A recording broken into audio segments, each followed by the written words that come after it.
statements, right? So we were finished with infix, prefix, postfix, as well as we have solved some examples by using infix, prefix, and postfix notations. At the same time, we have discussed about the associativity and precedence of the operators. When we are having a group of same operator, at that time we are going to go from the if we will check whether that operator is left associative or right associative. So all plus, minus, multiplication, division are left associative, whereas exponential is right associative. And for that we have solved the examples also. Now after that we talked about the abstract syntax tree. Now my abstract syntax tree of a language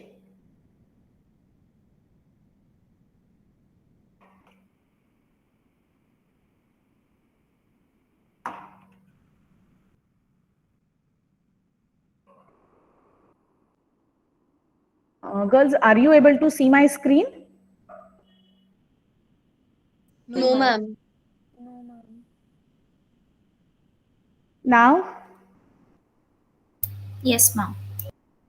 Okay, so see, because if you are not able to hear in between, or if you are not able to see the screen due to some network issue, immediately please let me know. Either you unmute yourself and let me know so that we can take the corrective action. Okay, so now I hope the screen is visible to you. So Yes, ma'am. after expression notations, we have discussed the abstract syntax tree. Okay, so the abstract syntax tree of a language identifies the meaningful components of each the construct in the language. So for A plus B expression, if you remember, we have discussed that how the abstract tree for that particular equation is represented. So with my abstract syntax tree, we have seen that my abstract syntax tree will identify the operator, whatever it will be, plus, minus, multiplication, division. So whichever be the operator, it identifies the operator and sub expressions. Okay, so for with the abstract tree, it will identify the meaningful components of the expression, which is nothing but your operator and sub expression. So for example, in this A plus B, we have seen that my operator is plus, whereas A and B are the sub expressions of the equation. Okay, so over here it will be represented. So my abstract syntax tree, so as name indicate tree, it means it is going to be represented as plus as my root, and AB will be the nodes of my equation. Okay, I hope is it visible? Is this visible? Girls, is it visible? Yes, ma'am. Correct. So I have found for this particular expression the meaningful components as operator and sub expression, and I'm going to represent in the abstract tree format. It is abstract ABT, that is abstract tree. It is also referred as AST, abstract syntax tree. So my abstract syntax tree is going to be represented as shown over here. So as I mentioned, it is abstract tree where my root node will be represented as a operator, and A and B will be nothing but the nodes which are sub expressions of my mathematical equation, right? So in this way we have represented the abstract syntax tree. Now after discussing the abstract syntax tree, now next we started with the tree representation, right? So my tree is always consist of the parent node and the leaf nodes if the degree of that particular tree is greater than 0. So but obvious, my tree consists of the nodes. When k is greater than 0, then that particular tree will have some children nodes. Now when my k is equal to 0, it means the tree with only nodes it won't have any children. Okay, so basically my node with no children is called as leaf node. So in this particular case, my A and B will be considered as a leaf node, whereas my operator OP will be considered as the root node, and this root node will have the childrens. But my root node or the parent node never have any or my root node never have a parent node. So this is the concept of tree representation. So now if you remember, we were started with b square or b square minus 4ac. Do you remember that particular equation which we Yes, already ma'am. solved for prefix and postfix notations? Yes or no? Yes, ma'am. That is b cap minus 4ac, which we have represented as b power 2 minus 4 into a into c. Sorry, a into c, right? And for this particular equation, we have found the prefix and postfix. And I asked you people to, based on the tree which we have drawn for A and B, draw the tree for the B square minus 4 into A into C. I hope you people have drawn that. Yes or no? Yes, ma'am. Right. So Yes, ma'am. over here, when I'm talking about the b square, okay, so that b square is represented, or it will be referred as b into b minus 4ac. Okay, so over here my b into b will be considered as first expression, minus 4ac will be considered as e2. So this equation will be represented as even minus E2, because my even is represented as B into B, and my E2 while calculating this, but obvious again, my 4AC will be treated as, my 4 into A will be taken it as a E1, and then the second operand, that is C, will be considered as E2. So I hope for prefix, see, all of you are drawn the tree, and is it matching with the tree as shown on the slide? Yes or no? I will draw it for you. See, your nodes will be sub-expression, that is B into B. Now, when you are encountering the operator, it will be, so B into B, so operator will be taken over here. Now, this is my even. Now, after that, next is what we have to evaluate, 4 into A into C. So one of my node is 4, another node is A, and both are going to have the operator as multiplication. Now again, this will be one equation. So the product of this is going to be multiplied with node C, right? And then this is going to be marked with this. Is that clear? All of you are getting the same tree? Yes, Yes or no? Yes, ma'am. Correct. So this is this tree representation. Now let me tell you, whenever we are representing a tree by using the meaningful components of your language in the form of operator and sub-expression, it will be referred as a AST, that is abstract syntax tree. Now at the same time, if you remember, we have talked about if then else, right? Now for if then else, how I can represent my syntax tree? I am having if some expression, then perform A, else B. So how I can represent this particular in the abstract syntax tree?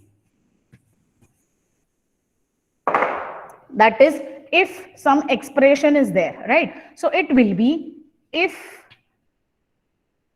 some expression. So whatever be the operator, then the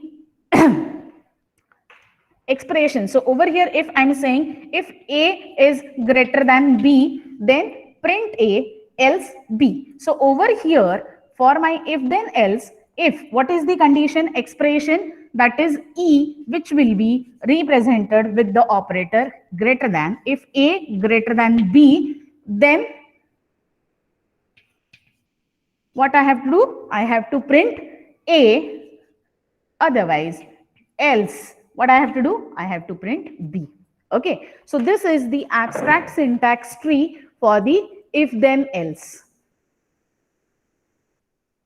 Okay, if then else, that is if the condition, that is expression, is satisfied. Now this expression which we have represented just now on the board, where expression, so that expression can be anything, any condition which you are verifying. So in this particular example, I have taken the expression as A greater than B, then it will perform the first sentence, that is in our example I'm printing A. If it is not satisfied, then in else part it will go and it will print S2. So this is a abstract syntax tree for if then else, which is your mix fix format. Now after abstract syntax tree, now next is the lexical syntax analysis. Now when we are going for the lexical syntax analysis, what we mean by the lexical? Okay, so just now we have seen the syntax and semantics. So whenever we are writing any program by using any language, so for that language, the language is consist of syntax and semantic. So in syntax, there is a lexical syntax analysis. So the syntax of the programming language is specified in terms of the units called tokens or terminals. Meaning is what? Whenever we are writing the program, that string, the string in which we are writing the syntax, that are referred, or it is specified, that strings will be referred as a tokens or terminals. So a lexical syntax for a particular language specifies the correspondence between the written representation of the language and the tokens in the grammar of the language. So these tokens are nothing but, but obvious, these tokens are also referred as the lexeme. Now in lexical analysis or lexical syntax, these tokens are referred as a lexeme because this is one of the fundamental step of the compiler. Now already we have talked about compiler, interpreter in the last lecture. Okay, so why we need this lexical or lexical syntax analysis? Because this specifies, or the lexical analyzer identifies the token or the terminals, and by using these particular terminals, now it will be identify whether the syntax is written properly or not. Okay, so the alphabetic sequence is referred as a unit in a language called keywords. So all of you might have remembered, for C programming language you are having some system reserved keywords which you are not supposed to use while declaring the variables, right? Yes. Correct. So in order to identify these keywords and all that, but obvious, the lexical analyzer will identify that strings as a tokens, and the occurrence of these tokens by using, so how it will identify these tokens? So these tokens are nothing but the names, which will be nothing but your variables, or that tokens can be a numbers for integer. Meaning is what? Whenever we are writing a program, most of the time you are using some variables, some constant values and all that, right? So my tokens or the terminals will be referred, or it will be using the token name. So over here, the capital letter indicate name. It is nothing but the name of my token, or my token can be a integer part. Now, white spaces, blank spaces in your syntax is not going to affect the meaning of the token. So for example, now we will refer the same example which we have considered in the previous lecture, b square minus 4ac. So the expression which we have written as b into b minus 4 into AC. So this is represented by the token sequence as token name for the names and token number for the integer. So the meaning is what over here, whenever is the board is visible to you? Yes, ma'am. Correct. So now I will draw the tree again for you, and then we will discuss about the lexical analysis. So now when I'm saying B into B minus 4 into A into C. So over here, what we have drawn is minus first equation, which will be B into B over here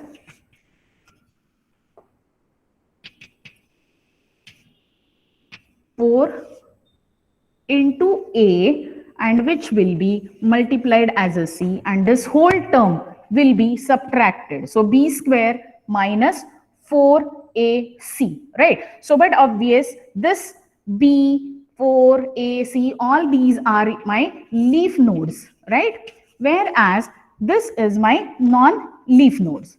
Non-leaf nodes means it is going to have one another, or this will be the children of some another node, and this I'm going to refer as a root node. That's what we have discussed in the tree representation, right? So whenever we are using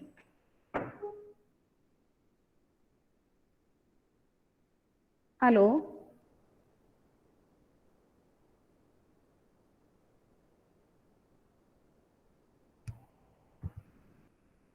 is it not visible? Hello. Now it's not visible.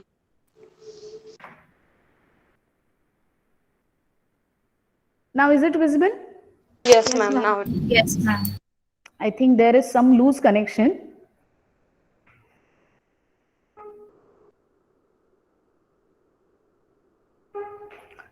See, instead of typing, you can just unmute and let me know, so that quickly I will be able to understand. So this is the B square minus 4AC. We have drawn the tree representation in the previous example or previous concept. Now, when I'm doing a lexical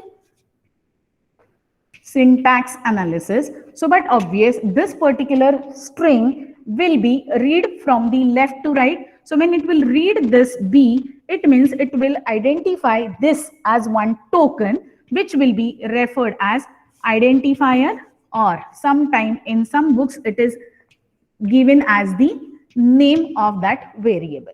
This is my operator, right? Again, this will be what? Again, I'm going to encounter this variable name, right? So it will be again, is it an operator? Is it a number? What it is? Yes? identify. Identifier. Again, when it will read this particular sign, it is Operator. operator. Now, when it will read 4, what it will identify? Number. It will be number. So whenever you are getting some digit or some constant value, it will identify, my lexical analyzer will identify that number. Again, this will be operator. Again, this will be identifier or some name. Again, it will be operator. And then C will be again Identifier. identifier. Okay, so it will, my lexical analyzer or my lexical syntax will analyze it will read the string, which is the collection of the alphabets, and it will going to represent in the form of names or numbers. Okay, now, so it will, so my names in some books, it will also referred as a identifiers. Okay, so now same expression is going to be represented in the syntax analysis as my, see over here, that's why if you are going to check it out, the expression will be written as name into name, which just now we have written as identifier or the name. Now, so but obvious over here, it is also written the subscription. So over here, in order to differentiate between, because see, if you are going to refer over here, there are four identifiers are there, right? So first name, so subscription will be written over there for the names. So this particular expression is represented by a token sequence as token name for the names and token number for the integers. So that's what we have done. For names, we have we have recognized as an identifier, or it will be referred as name, and the numbers will be referred, or the integers are referred as numbers, or with the subscription 4, because this 4 indicate the 4 number is there in my lexical analysis. So, but obvious, now why we need, or is anybody is thinking why we need this lexical analysis and all the stuff? See, because the lexical analysis of a language, it specifies or it gives a relation between the written representation of the language and the grammar of this particular token. So basically what we mean by grammar. So grammar for any particular language is written by using Backus norm form. Okay. Now what is this Backus norm form? So in this case, the variables are written in the parenthesis. Okay. That will be represented as opening and closing bracket. For example, the terminals are often multi-character strings, which are indicated by the boldface or underline. So for example, my while will be written as a capital letter Y. Now, so first we will see what is grammar, and then we will talk about in detail the different types of grammars. So what we are saying, a grammar, whenever we are writing any particular language, but obvious for writing the syntax or that particular language is following some rules. Okay. And for writing that particular programming language, the grammar is most of the time it is written in Backus norm form, and for the Backus norm form it is written with the parenthesis form. So all your non-terminals or all your variables will be written in the parenthesis form. So over here,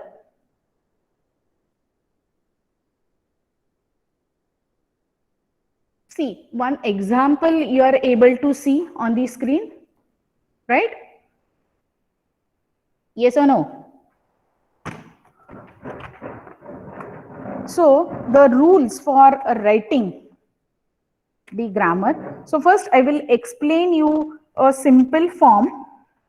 Suppose we are having. Ma'am, the board is not visible. Okay, okay. I will check it out the connection.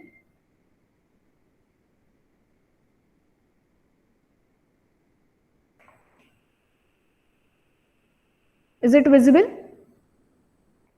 Yes, ma'am. Correct. Now, so first we will try to understand the concept, and then again we will come back to the theory. Now, in order to write any particular syntax or a language, but obvious some grammar is written for that language, and the grammar written for the programming language is in the form of BNF, that is Backus norm form. Now, what this Backus norm form says, that is, it is saying the variables are always enclosed in the parenthesis. Okay. Now, over here, I have some rules like my E expression is going to have E operator E. My E is going to have E into E, expression into expression. Now, my E will be represented as E minus E, and but obvious this E is going to be ID or name, identifier or the name, and my E can also be number. Right? So this is the, see over here, if you are going to look at, these are some grammar rules which we have written in order to generate an mathematical expression. Okay, so over here my E, see whenever we are going for writing a grammar, we were talking about the terminals, non-terminals, and starting symbol. So whenever we are writing a grammar for the language, we should know the four concepts or four terms, that is terminals, non-terminals, starting symbol, and production rule. Okay. Now, so over here, if I'm going to have, so for b square minus 4 into a into c for this particular thing, now in order to generate this expression, how I can start, or which rule I should refer first from this particular rule set? Can you just let me know?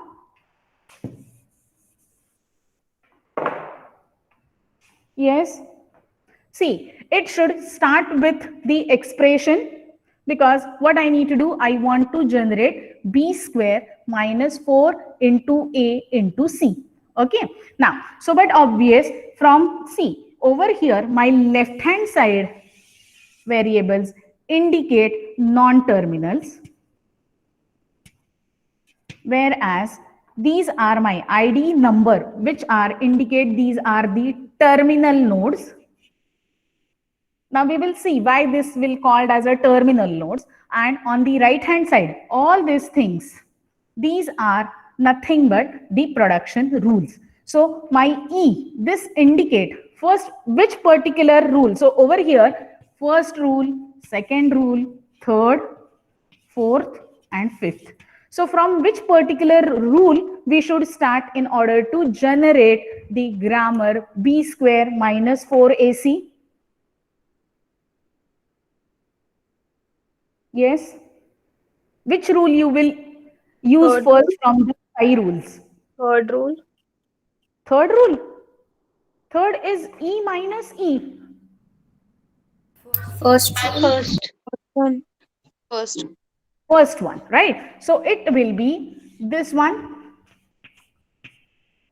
So I will start with, now we will write in this way. So my starting symbol will be E, in which I'm going to use E cap E. This is the rule, right? So I have started with the first rule, E cap E. Now, so in order to get the remaining things, what will be the next rule I have? Which will be the next rule I have to use now? See, this is this E. In order to get the equation now, No, what we I are not have to able to see replace the this E? and we are not able to see the board. Now this E is going to be replaced with what?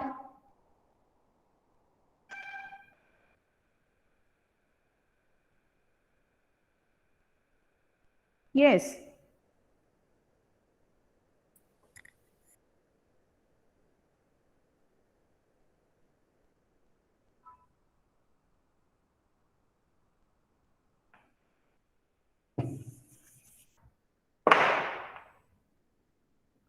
Girls, are you able to see the blackboard now? Yes, ma'am. So now tell me how we can do.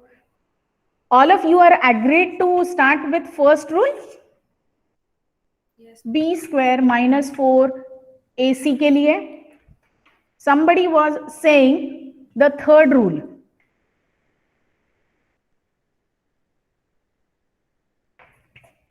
E minus E.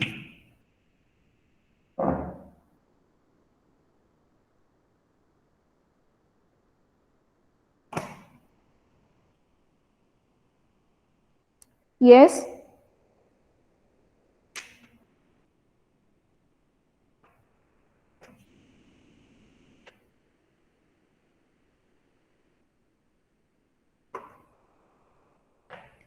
What to do? Girls, let me know. So over here, see, this is equation 1. this is my part E2 and this is my operator, right? So, but obvious, I am not going to start with the first. What I have to do? I have to start with the third rule, that is E minus E. That is, my starting symbol will be E and I have to start. This is my operator.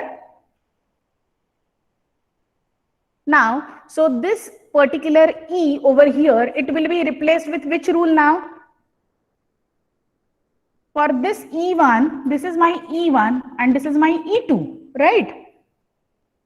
So now this E1, I will write with the subscript so that it will be easy for you people to understand. Now my B square minus 4AC, I have written it as E1 and E2, which we have done in the last example Ma'am, also. the board is again not visible. Now is it visible? No, ma'am. No, ma'am. Now is it visible? No. No, ma'am. Now is it visible? Yes, ma'am. Okay. So now what we have said that B square, this we have considered as E1, then minus, and this whole part we have considered as E2.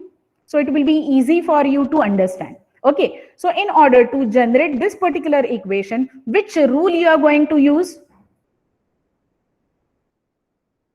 First rule. First one, because first one is what? E cap E. Third one. Third one, that is E minus E. So it will be E minus E, and this E1 I'm going to again replace with the first rule, that is E cap E. Yes or no? Yes. Now this E, so see, I have the equation E1 minus E2 for this particular mathematical equation. Now this E, from the production rule, I have selected the first rule, which is E cap E. Now, after this E cap E, in order to get this term, this E will be replaced with what? Fourth. The fourth, which is nothing but E gives me ID slash name. So I am going to replace this E with the name, and that name is what? That is nothing but the identifier B, right? Now what about this E? Ma'am, the board is not visible. Because see, I have used the, now are you able to hear me? Yes, Hello? ma'am. Yes, ma'am. Hello? Are you able to hear me, and is board is visible also? Yes. Correct. So now this E, I'm going to use the fourth rule in order to get this E will be replaced as a name, which will be having name B. Now what about this E? Fifth. Fifth one, because this E, in order to get, I have to use the fifth rule, that is my number, and that number is 2. Am I right? Because this number will be going to be represented 0, 1, 2 and so on till 9. Okay. Now, after this, in order to get this particular term, now this E2 will be, in order to get this term, now what I have to use, which equation I have to use over here? Which production rule? Second. Second one, right? That is, I'm going to use E star E. Now this E will be replaced with which one? Second. This will be again going to be replaced with E star E, and this E will be replaced with what? Idea name. That is fourth rule, that is I'm going to represent as a ID or name, right? And that name will be your identifier C. Now what about 4 into E? Sorry, this E and this E. This will be using which rule? Number, correct. And that number is 4. then asterisk, and for this E, I'm going to use again rule Name. 4, Name. that is ID/name, right? I hope you have understood. Have you understood or not? Yes, ma'am. Now, see, over here for this E2, what we have done, we have taken E star E and we have replaced this particular E. Why not this E?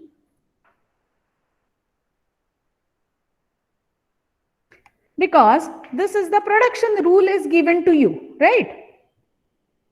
So we have replaced the first E, not this E. Can anybody just tell me? The order is from left to right. Exactly. See, even though if you are writing it as E star E, girls, is it visible? No, ma'am. No, ma'am. No, ma'am. Now, No, ma'am.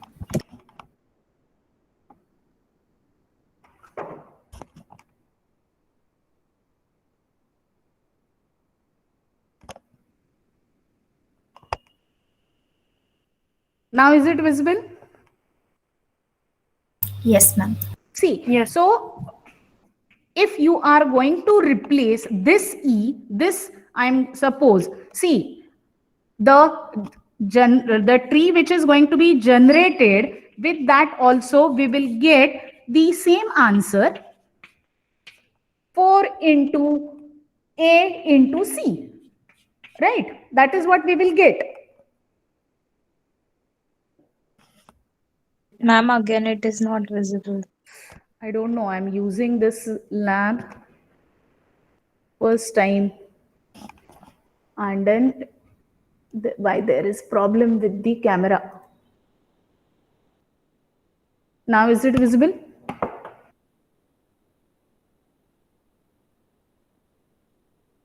No, ma'am. No, ma'am.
Hello, am I audible now? Hello, Yes, ma'am. Yes, ma'am. मुलींचं काही ऐकायला येत नाही sir. मशीनला major problem आहे काहीतरी आज. Girls, are you able to hear me? Yes, ma'am. Yes, okay, no issue. If you want to say any query or something, you just type it in a chat box. Okay, so now we were talking about I can replace this second E, still I'm getting the same production. 4 into A into C, right? But the thing is, over here, how my system will come to know whether this particular tree or this lexical analysis is correct or this one is correct, because as we are knowing that for calculation b square minus 4ac it is left associated, right?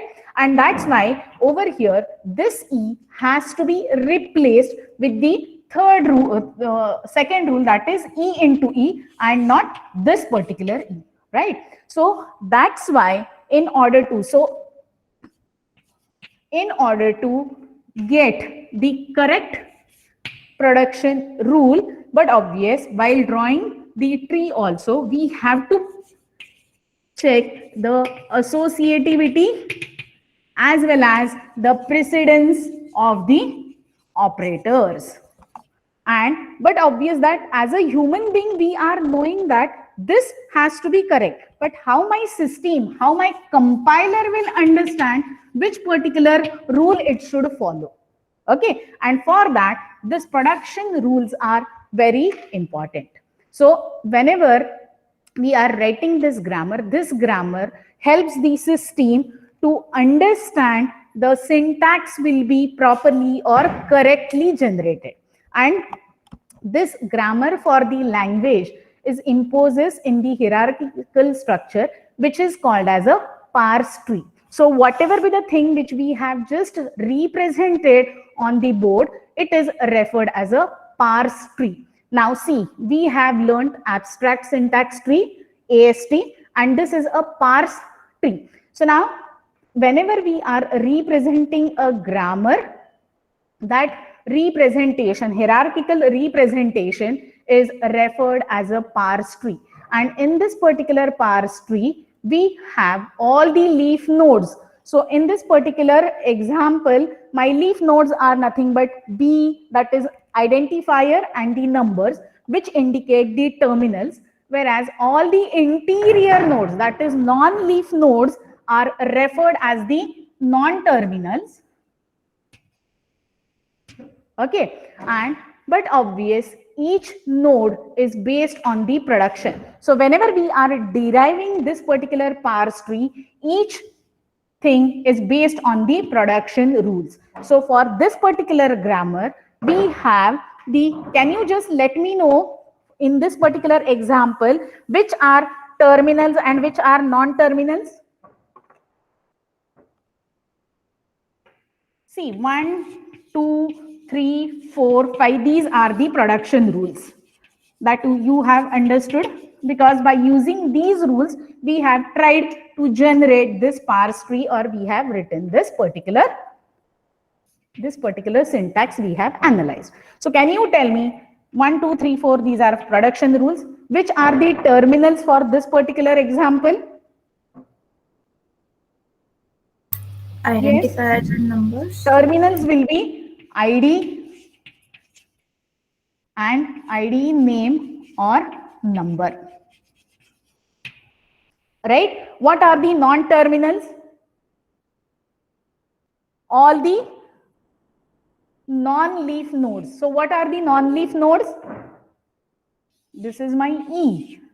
E is my non-terminal node, from which by using some production we are trying to get the next rule, right? So my non-terminals will be E over here, and the starting symbol is also nothing but the E, which will indicate, because see, this E is going to be replaced with some production rule, that is E cap E, E multiplied by E, E minus E, like that. So but obvious in this particular case, I hope you have able to identify the terminals non-terminals, and the production rule and the starting symbol. Okay.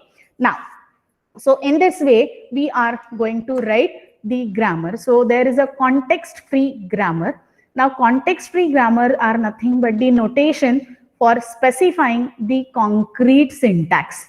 Now, when we are saying a concrete syntax, a CFG is a set of recursive rewriting rules or the productions used to generate the patterns or string. So see, when whatever we have written, this is of the CFG format, because my E, it is again rewriting. We are rewriting recursively that E. So, but obvious, whenever we are having a set of recursive rules or the productions in order to generate a particular string, at that time, that grammar is referred as CFG. So my CFG consists of the following components: a set of terminal symbols or a token. So now in this particular case, all of you know ID and the number. So see, when we are writing this recursive rule, now this E I can rewrite as ID/name, or it will be referred as number, right? Ma'am. So, but obvious, all my terminal symbols over here are nothing but my identifier and the number. A set of non-terminal symbols. So my non-terminal symbols are what? Which are placeholders for the patterns of the terminal symbols that can be generated by the non-terminal symbols. And while generating these non-terminal symbols, we are using some production rules. So what is production rule? A set of productions is nothing but the rules for replacing or rewriting the non-terminal symbols. Now, when we are using this non-terminal symbols, it will be always from left side of the production.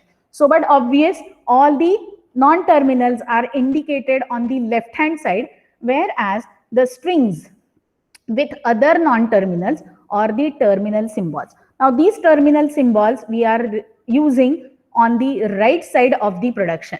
So meaning is what? Whenever I'm using the production, I'm going to use from the left hand side. And when I'm saying a terminal, but obvious, I'm going to use it from the right hand side of the production rule.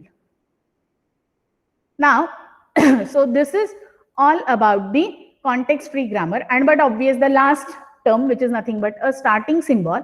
So starting symbol is nothing but a special non-terminal symbol that appears in the initial string generated by the grammar.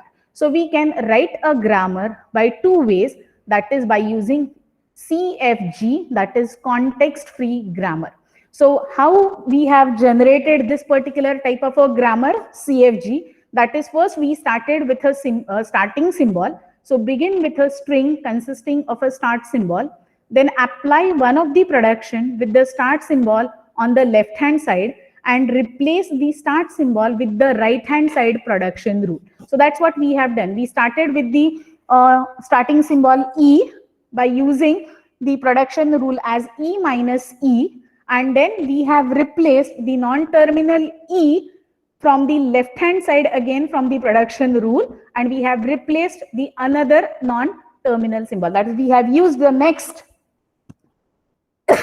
a production rule as E cap E, right? And we are repeating this process of selecting the non-terminal symbols in the string and replace them with the right hand side of some corresponding production until all the non-terminals has been replaced by the terminal. So meaning is what?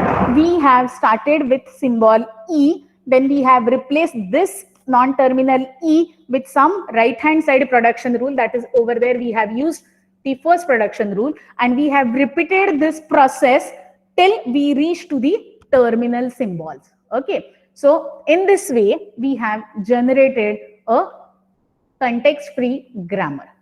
Now, so I hope you have understood this particular example. Ma'am. Yes, Rujita, what you are saying? Can you please repeat which are non-terminals in the example B square? minus 4ac. So see, in this case, my non-terminal over here is nothing but E. That is, expression is nothing but E will be my non-terminal, which I have written over here. Terminal, that is my ID, number or name. Non-terminal is nothing but E.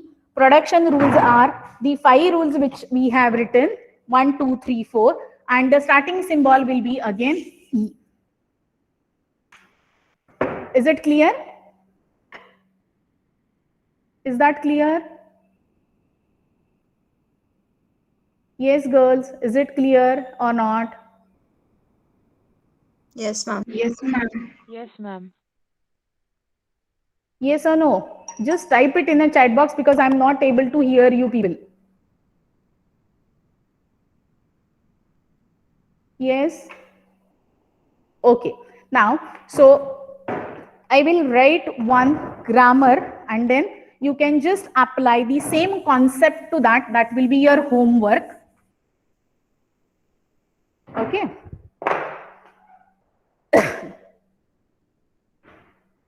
And we will then stop over here.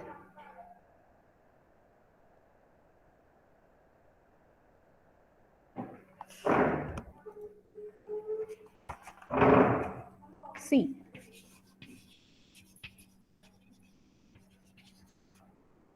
Real number is equal to integer. So तुमचं lecture आहे 1 minute हा sir या मशीनला problem आहे आज मुलींचं ऐकायला येत नाही मध्येच कॅमेरा बंद पडतोय integer part dot fraction this is my first rule second is integer part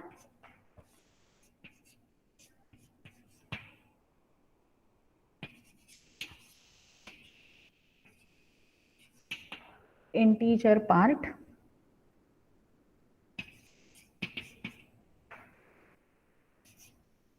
see it will be enclosed with the parenthesis. That's what we have learned, right? I have forgotten to write over here, right?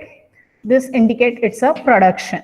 Now over here, see, if you are going to check it out, my integer part and the fraction. So my integer part is the non-terminal. So for this particular thing, I have to write some rule, grammar rule. So for integer part, it is defined as integer part digit, or it can be replaced as digit. Now the third rule is what? Integer part I have already written. So now the next non-terminal symbol, that is fraction, which will be produced as now digit or digit again fraction. Okay, and but obvious now I have in this particular grammar, my starting symbol is real number, non-terminal. The production is integer part dot fraction. Now this integer part and fraction are the non-terminal. So in order to replace this non-terminals, I have to write the production rule. So integer part fraction I have written, and but obvious there is digit also over there. So I'm going to write the fourth rule as digit, which will be given as 0, 1, 2, so on till 9. Okay. Now is it visible? So for this particular grammar rule, the parse tree is shown, and over here by using this particular grammar rule, please try to generate a parse tree for 3.14. I want to read this particular number 3.14. Will you be able to do? Now I will stop over here because it's 10:05 and we will discuss in the next lecture.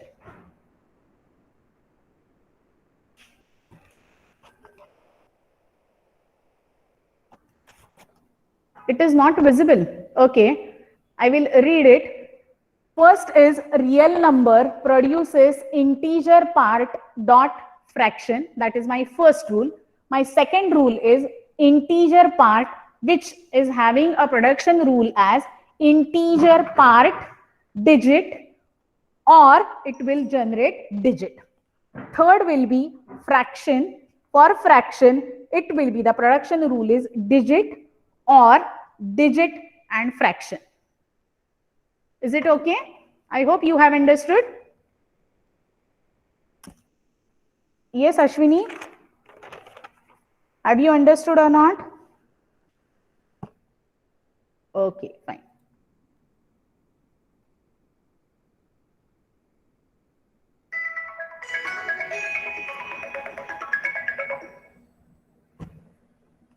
See, roll number 4 is absent. I will just call out the absent numbers. Roll number 10.